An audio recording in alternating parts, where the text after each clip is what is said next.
삼성 파운드리가 먼저 움직였다면 좀 낫지 않을까? 뭐 이런 얘기를 했었거든요. 요게 또 제가 정말 좋아하고 존경하는 분이 있는데, 여러분들 많이 아시는 분이죠. 정지훈 박사님. 기업의 의사 결정 자체가 비전이 있어야 되고 결정을 잘 내려줘야 되는 일인데, 예를 들어 TSMC 애리조나 이렇게 검색을 해보시면은 자, 인텔, 팹 이렇게 쳐볼게요. 밑에 있잖아 바로. 가까이 있어. 맞습니다. 에러입니다. 인텔 파운드리에도 봄이 찾아오는 것 같은 느낌이 들고 있습니다. 바로 TSMC가 미국에 있는 여러 회사들과 합작해가지고 인텔 파운드리를 인수하겠다, 뭐 이런 얘기가 지금 나오고 있거든요. 최근에 인텔의 CEO, 신임 CEO가 들어오기도 하면서 뭐 주가가 막 반등을 하고, 뭔가 트럼프의 관세 정책과 관련해가지고 반도체 제재에서 아무래도 미국의 이 리쇼어링, 제조업을 다시 부활시켜서 고용을 창출하려는 트럼프의 그 정책에 맞춰가지고 인텔을 버려둘 수가 없는 미국이 되는데, TSMC가 좀 이렇게 압박을 많이 받고 있었다라고 보이죠. 뭐 TSMC의 이제 웨이저자 CEO는 뭐 그렇지 않다라고 얘기를 하지만 미국에 엄청난 규모의 투자를 하겠다라고 얘기가 되기도 했고, 그러는 와중에 TSMC가 이번에는 인텔의 합작 투자를 스스로 제안을 했다라는 측면, 정확하게는 인텔 파운드리 부분이죠. 여기에 지금 엔비디아, AMD, 브로드컴, 퀄컴 이렇게 같이 지분을 나누자는 얘기까지 나오니까 요거 관련된 내용에서 TSMC가 진짜로 요거할 인수할 가능성이 있는지부터, 이렇게 되면은 진짜 파운드리에 원래도 압도적으로 60% 이상의 점유율을 갖고 있었는데 아예 독점 회사가 되어나면은 이게 또 문제가 되는 거 아닌가, 이런 부분도 있잖아요. 그리고 진짜로 TSMC한테 도움이 되는 전략인 건지,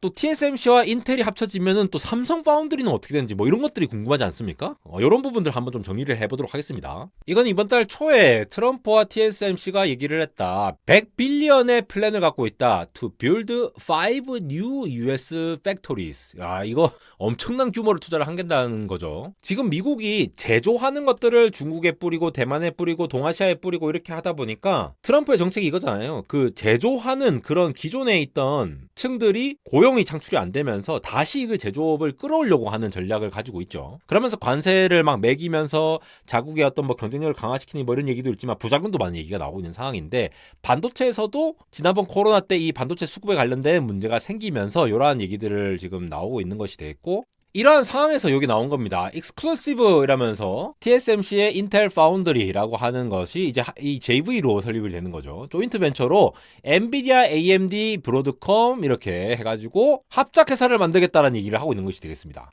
꽤 세부적인 게 이런 거 나오죠. TSMC의 지분이 한 50% 이하로 유지를 하면서, 그러니까 완전 반 이상으로 과반으로 자기가 가지고 있는 건 아니지만 어쨌든 이 운영 책임을 자기들이 맡으면서 설계 주요 고객들이죠. 퀄컴이라든가 엔비디아, 이런 미국에 있는 설계 기업들이 또 지분으로 참여를 하게 되면서 미국 정부의 규제 조건 있죠. TSMC는 엄밀히 말해서 이제 대만에, 물론 상장은 이 미국 시장에 돼 있지만 외국인 전액 소유 제한을 반영하면서 미국 내의 어떤 생산 능력을 강화시킬 수 있고, 또 기술 안보 차원에서 이렇게 되면은 TSMC의 공장들, 최선단 농 공장들이라든가 인텔의 합작까지 하면은 진짜 갑자기 팹이 많아지는 거예요. 반도체를 생산할 수 있는 그 기지들이. 그러면은 이전같이 동아시아 팹들한테 쩔쩔 매지 않는 상황까지 커버를 쳐줄 수 있는, 나머지 거 너네가 다 이렇게 합작을 해라, 너네 미국 기업들이 설계에 합작해갖고 우리가 좌지우지 못하도록 할 테니까 우리가 운영만 맡을 테니까 너네가 해줘 라고 한 얘기를 TSMC가 스스로 제안을 했다는 거죠. 물론 스스로 했는지 미국에 압박이 있었는지 그건 잘 모르겠습니다. 근데 세미위키에서 이 파운드리 2.0 스트래티지라는 얘기를 잘 정리해 주셨던데, TSMC가 반도체 제조, 그러니까 파운드리업의 최강자가 선언된 이후에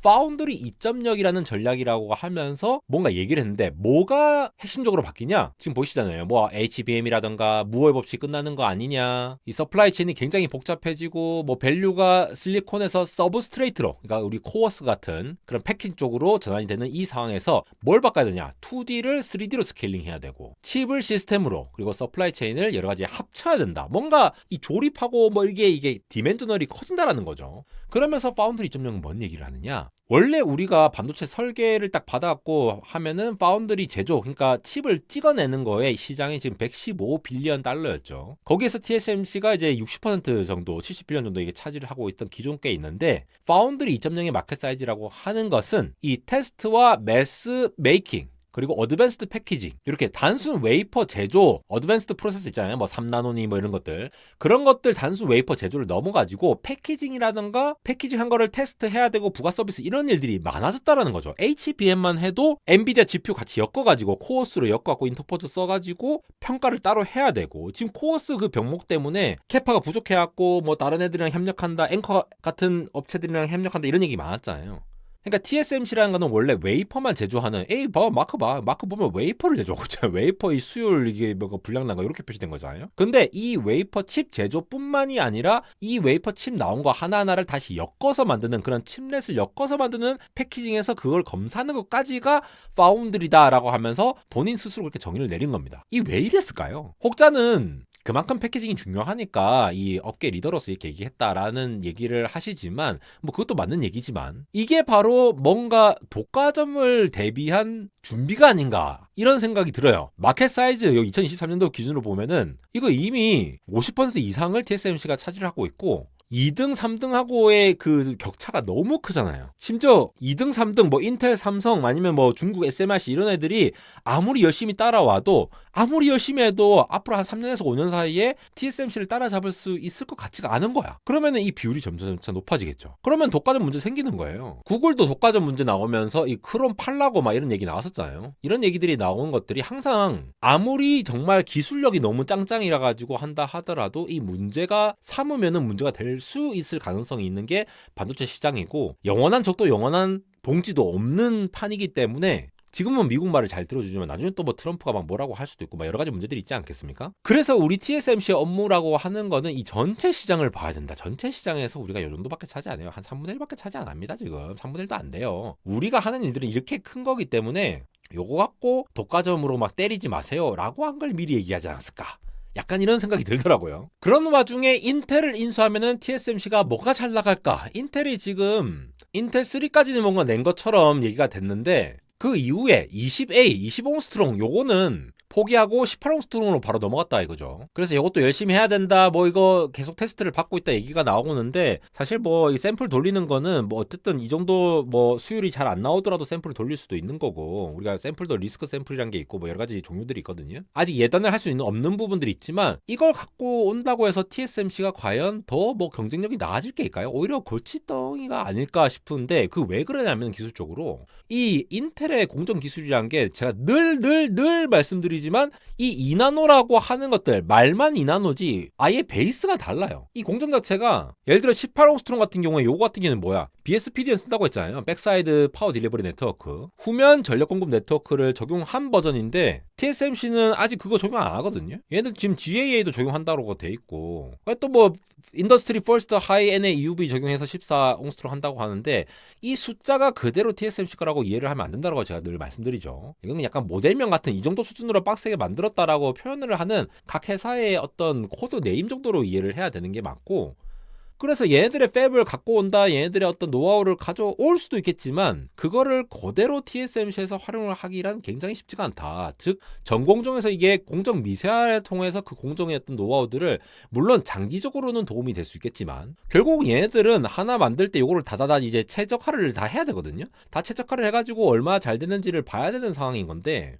우리가 흔히 이제 레시피라고 하죠. 레시피를 잘 이렇게 만들어가지고 애칭액은 어느 정도 하고 어느 공정 조건에서 어떤 진공 상태에서 이렇게 저렇게 하는 것들이, 이 조합이 잘 만들어져야 된다는 거죠. 어떤 조합으로 해야 잘 나올 것이냐, 그런 환경들 이런 것들이 다 다를 거기 때문에 이게 기술 협력하는 정도가 아니라 굉장히 이거를 머징하는데 애를 먹는다는 거죠. 원래 우리가 M&A 할 때도 경영학 좀 배워보신 분들은 알겠지만 또 그 PMI라는 과정이 있죠. 포스트로 머징하는 그 과정 자체가 굉장히 빡세기 때문에 오히려 M&A를 한 다음에 기업이 좀 이제 힘들어지고 이런 경우도 많거든요.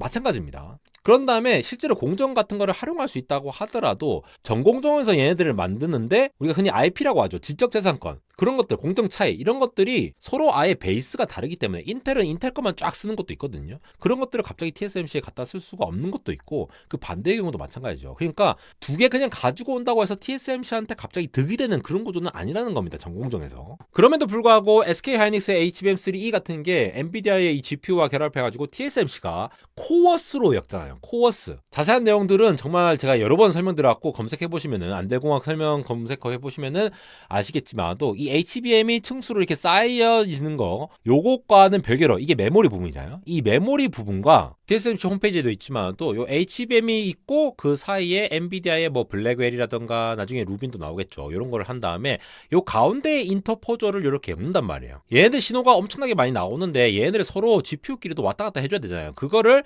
중간에 인터포저라는 애로 엮어줘야 되는데 이 코어스라는 게 항상 병목이라고 했죠. 왜냐? 이거 웨이퍼로 만들면은 이 하나씩 만드는 거 요 정도 크기보다 훨씬 더 큰 놈으로 해야지 서로 엮이게끔 만들 수 있겠죠. 그러니까 어차피 똑같이 전공정으로 만들 수 있는 그러한 전공정을 이용한 실리콘 인터포저를 이용하면은 똑같은 웨이퍼 생산량, 팹에서 생산할 수 있는 웨이퍼의 양은 정해져 있는데 칩의 면적이 커지다 보니까 한 달에 생산할 수 있는 이 인터포저 개수가 한정적이게 되겠죠. 그래서 이거를 뭐 엠커와 협력을 한다더니 뭐 다른 쪽 이제 빌려가지고 예전에 오사트 업체라든가 이런 것들에 맡겨가지고 다른 이제 패키징 테스트 업체들한테 요거를 같이 좀 이제 기술을 전수를 해주고 요걸 좀 커버해서 수익을 창출했다 얘기가 있었는데 요런 부분들을 인텔 팹에서 할 수 있는 게 어마무시한 득이 된다고 예전에 말씀드렸어요. 왜냐? 예를 들어 TSMC 애리조나 이렇게 검색을 해보시면은 자 애리조나에 있는 TSMC 요 위치가 나오죠. 요거 애리조나 지역에 인텔 팹도 있습니다. 요 밑에 보면은 요 바로 치면 나올 거예요. 피닉스 지역에 인텔 팹 이렇게 쳐볼게요.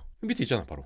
가까이 있어. 이 서로 다른 팹을 가지고 있고 챈들러 캠퍼스 여기 있죠. 이렇게 팹들이 있는데 예전에 TSMC가 여기 있듯이 피닉스 지역에서 이 TSMC 예를 들어 뭐 3나노 공정을 하는 요 팹에서 구동을 했다고 칩시다. 이 칩을 예를 들어 만들었어. 근데 지금은 TSMC의 이 어드밴스드 패키지 코어스 하는 것들이 전부 다 대만에 있어요. 그러니까 저렇게 칩을 만들더라도 대만에 있는 TSMC로 가서 저기 쭉 가는 거야. 비행기 타고 쭉 가서 여기 저 위에도 아니에요. 요 밑에 있거든요. 요 밑에 있는 여기 요 타이난시에 있는 요 팹 14 요런데 팹 18 요런 거 요런데 가가지고 여기서 코어스로 엔비디아 GPU랑 뭐 하이닉스 HBM은 저 한국에서 받겠죠. 저 멀리서 대한민국 저 멀리서 대만으로 와야 되고 그것보다 훨씬 더 먼 피닉스에서 여기까지 와야 된다는 거야. 그래갖고 그 코어스로 여기서 합쳐요. 합친 다음에 고객사가 미국이니까 다시 뭐 미국으로 보낸다거나 아니면은 뭐 제조 시설이 있는 딴 쪽으로 보낸다거나 이런 일들이 있겠죠. 어쨌든 그 어드밴스드 패키징 시설 자체가 대만에만 몰려 있었는데 인텔의 뭐 포베러스, 인텔 원래 패키징 잘하거든요. 인텔 많이 무시를 당하기도 했지만도 전통적으로 이 패키징 관련해서 굉장한 기술들을 많이 쌓아왔고 그러한 브랜드 이름이 뭐 포베로스라는 이름으로 나온 거죠. 포베러스 옴니, 포베러스 3D 여러 가지 있는데 이거를 뭐 JV로 인수합병처럼 이렇게 우리가 운영을 하겠다라고 하면은 그저 미국이 야 너네 여기서 막 지어 하면은 부담스러운 게 있는데 물론 투자를 하면서 지원되는 부분도 있겠지만도 피닉스 지역에서 요 가깝게 인텔 팹을 이용해서 인텔의 패키징 정도는 전공정을 통합하는 것보다 어드밴스드 패키징을 활용해서 코어스를 좀 커버 친다라거나 아니면 인포 같은 기술 있잖아요.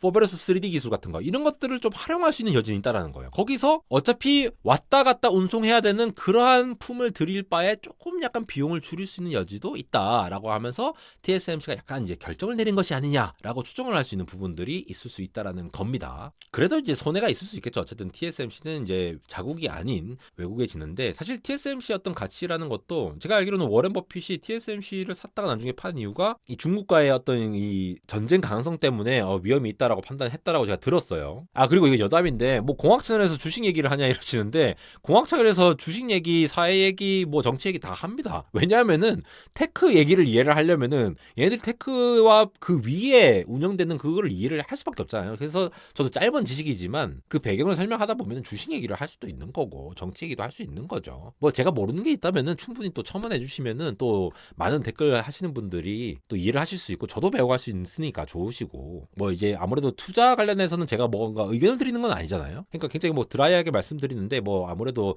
돈이 걸려있다 보니까 예민하셔서 그런 것 같은데 너무 그렇게 뭐 그렇게 보지 말고 그냥 드라이하게 보시면 됩니다. 제가 하는 얘기들은 그래서 전공정 이 로직 하나를 그냥 합칠 때 이 TSMC가 만들던 엔비디아의 블랙엘이라던가 애플 아이폰에 들어가는 A 시리즈 칩 아니면 맥북에 들어가는 M 칩 이런 것도 있잖아요. M4 칩 이번에 M3 울트라도 맥 스튜디오로 나왔죠. 그런 것들을 갑자기 인텔의 18A 공정으로 해라 라고 하면은 어려운 게 맞죠. 어려운 게 맞는 게 공정 자체도 다르고 미세화 수준도 다르고 발열 잡기 위한 레시피라던가 사용하는 그 공급 체인 자체가 달라요. 거기다 플러스해서 이게 제조를 할 때도 이걸 구성하는 IP들을 활용할 수 있는 서로 협력하는 업체들이 다 다르거든요. 그 서로 다른 거를 다르게 다른 기업들끼리 이렇게 최적화를 해왔는데 그걸 갑자기 그냥 공정만 바꾼다고 다 같이 바꿀 수 있는 게 아니에요, 애초에. 그렇지만 패키징은 이 인터포즈 맞는 이 엮는 역할은 말 그대로 이제 배선의 이 미세화하는 역할이라든가 이런 부분이기 때문에 전공정에 비해서는 조금 더 쉽다라는 얘기를 하고 있는 겁니다. 그리고 왔다 갔다 하기도 로드가 걸리던 거를 좀 줄일 수 있다라는 거 그런 얘기를 하는 거고요. 그러면 이 삼성 파운드리는 또 어떻게 됐냐? 여기에 대한 얘기들이 굉장히 많이 나오고 있죠. 왜냐하면은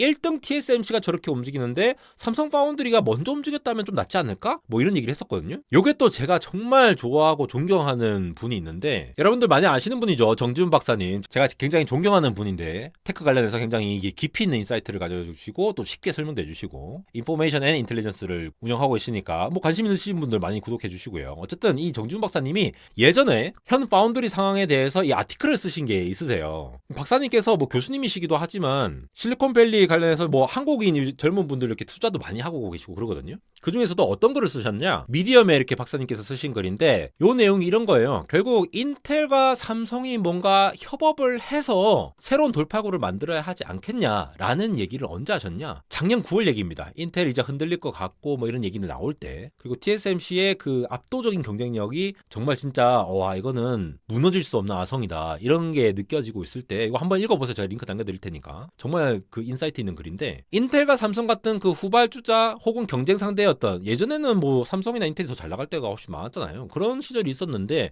지금 파운드리에서 다 이렇게 밀리고 있는 상황에서 이 두 업체가 뭔가 전략적으로 협업을 해가지고 이 봐봐 조인트 벤처 이 얘기를 이미 하셨어 이게. 그런데 안타깝게도 TSMC가 먼저 이렇게 JV를 제안을 했고 그 JV를 하는 대상은 누구냐? 미국의 설계 기업들 우리가 흔히 알고 있는 빅테크 기업들하고만 하겠다라는 겁니다. 트럼프 2.0 시대가 오지 않았을 수도 있겠지만도 이러한 것들을 좀 기민하게 대처했으면 어떨까 하는 좀 아쉬움이 있는 게 있죠. 그래서 저도 이걸 읽으면서 굉장히 많은 생각이 들었는데 뭐 앞으로 또 파운드리가 어떻게 될지 모르겠어요. TSMC가 제안을 한 거고 실제로 앞으로 이렇게 될지 안 될지는 모르는 일이지만도 테크 산업이 굉장히 빠르게 변하고 특히나 반도체 같이 전통적인 제조업체임에도 불구하고 기술이 너무나도 빨리 발전하는 이 세상에서 기업들의 결단력이 빠르게 내려져야 되고 너무 단기적인 시각만 보고 움직여서는 도저히 이 경쟁력을 지켜낼 수가 없는 시대가 왔다라는 거죠. 이게 단순히 뭐 근로 시간을 뭐 엄청 많이 늘려야 된다 뭐 이런 얘기하고는 관련이 없다라는 거예요. 이게 리딩을 하는 입장에서 그 기업의 의사 결정 자체가 비전이 있어야 되고 결정을 잘 내려줘야 되는 일인데 이러한 거시적인 매크로적인 의미에서의 어떤 결단력과 움직임, 전략적 파트너십 이런 게 없다고 하면은 정말 잘 나가던 그 인텔도 이렇게 한순간에 무너지지 않습니까? 다시 재기할 수 있는 가능성을 지금 미 정부의 트럼프의 힘을 얻어가지고 하고 있지만도 이러한 것들을 또 앞으로 우리가 반면교사 삼아가지고 열심히 또 잘 대응해야 되지 않겠냐라는 생각이 들었습니다. 안달공학 스토어에서 이렇게 윤희님이 이쁘게 입고 계시는 이 후드 집업 이거 굉장히 품질 좋습니다. 제가 잘 만들어가지고 코딩 테마 해가지고 이렇게 판매하고 있으니까 관심 있으신 분들 단체티 환영이고요. 많은 성원 부탁드리고요. 안달공학 해외 채널도 지금 잘 운영되고 있습니다. 인스타그램에서도 이렇게 짧은 소식들 빠르게 접하실 수 있도록 간단하게 전달드리거나 유튜브에서 올리지 않는 짧은 영상들 이렇게 릴스 형태로 올리고 있으니까 많은 관심 부탁드립니다. 지금까지 에러였습니다.